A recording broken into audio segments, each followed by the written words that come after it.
Okay, here's a fun tweet. I was retweeting the great Edward Snowden, former NSA analyst. And he says here, Edward Snowden, the UK just admitted the global mass surveillance system was used against civil society, people like you. These programs were never about crime or terrorism. That would say, that would mean safety or security. They're about power. It's about control.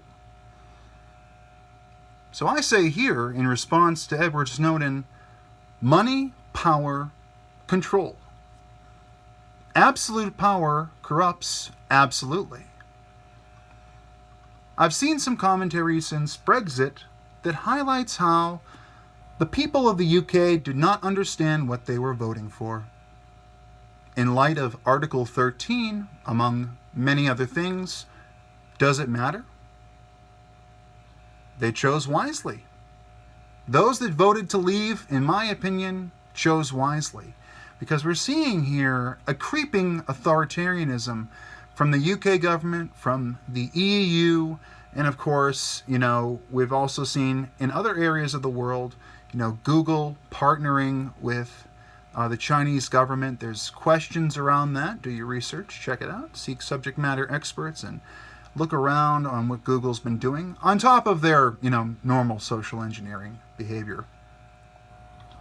But, we have a lot of these systems going into place that want to take away the freedoms of the citizen, of the individual, and put a little bit more power in the hands of governments and corporations, which, as I stated earlier in the video, they are getting closer and closer in terms of their power. And in fact, large multinational corporations like Facebook and Apple, Amazon, Twitter, and all these organizations, we've talked about Google a lot, they have just as much power, money, and influence as many smaller countries. So when you say, well, private company can do what want, there was a 1947, I believe, Supreme Court ruling about the free speech on the grounds of a private company town in which it was approved for some religious believers to proselytize on the streets of this company town. So we already have some precedent. We have decency laws. I think it's Section 230. I forget exactly what. But in this country here, United States of America, we do have some places where, we've had rulings that are similar. But then you have Article 13, and they just want to destroy the internet for the benefit of money, to bring in more revenue. But it really is about money. It's about power. It's about control. They don't want the masses to make their own decisions. They want to, again, put them in that narrow corridor, put them in that little Overton window of acceptable dialogue, and then say, well, anything outside of those windows is extreme. Everything outside that is extreme. And then you can't do it. You'll be ostracized, you'll be debanked, you'll be kicked out. And of course, if you share this meme, like memes are supposed to be free, it's supposed to be a free, creative, open internet. But they say well, if you share this specific meme that happens to have copyrighted material, well, we're going to go after you with Article 13. We're going to try to get some revenue from that. And it's just going to change the face of communication yet again. And not in the libertarian direction, but it's going into this authoritarian. We are in control.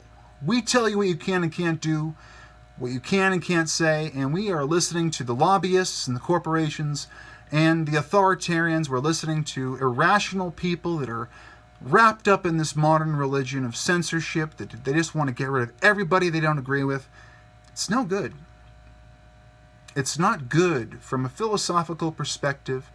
The Enlightenment era philosophers of the 19th century and going way back thousands of years to the earliest philosophers, nobody would agree with this idea that free speech is what somebody wants it to be. In fact, even me defining what free speech is, as I have many times in my videos, I say you should be warned by people like me and others that would try to define the range of acceptable speech. Like I try to be a free speech absolutist.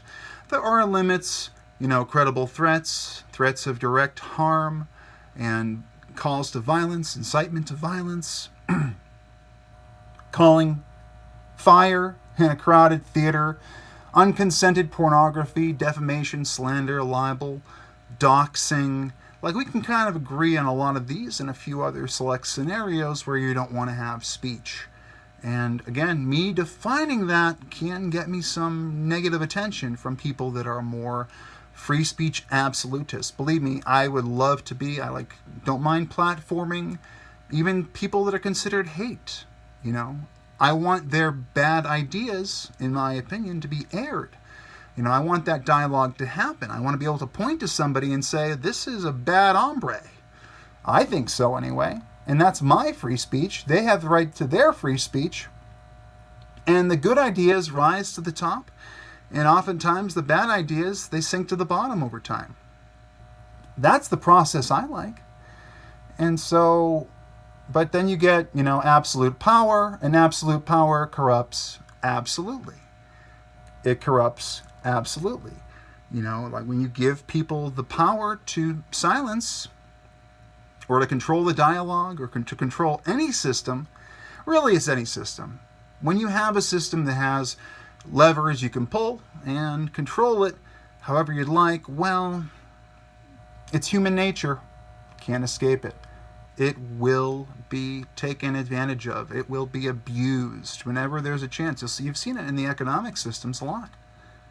Like if there's any loophole, they'll get a team of lawyers on it. They'll use their corporate and their corporate capital, their muscle, their billions of dollars, their millions and billions, and we're getting up in some cases to trillions of dollars to basically, they're the chip leader. They push you around. It's a big game of poker. That's what a large part of our legal system is. But absolute power, it's like no matter, even if you have great intentions, good intentions pave the road to hell. It's as simple as that. Absolute power. You live long enough to see yourself become the villain. And they also like to, and this really bugs me, because a lot of the commentary is centered around Brexit, saying the people of the UK did not understand what they were voting for. The people of the UK are stupid and ignorant and have no agency of their own. They didn't know what they were voting for. I'm like, do you want to have a democracy? Now, I know direct democracy is tyranny, and when you did the Brexit vote, or you had remain or leave, it was kind of tyrannical. A lot of people disagreed. About 50% of the people decided for the other 49-50% what was going to happen. You see the result of democracy being somewhat tyrannical, and yet that's the system you used. And then you say, well, we want to hold a second vote. We want to hold a second vote. You had your vote. You gave the public their civic duty, their option to vote for the referendum to leave the European Union. It's game over. That was it. No do-overs. No do-overs. Don't try to control. The control's up. The jig is up. It's going to be a hard road, but Brexit needs to continue. It's what the people asked for.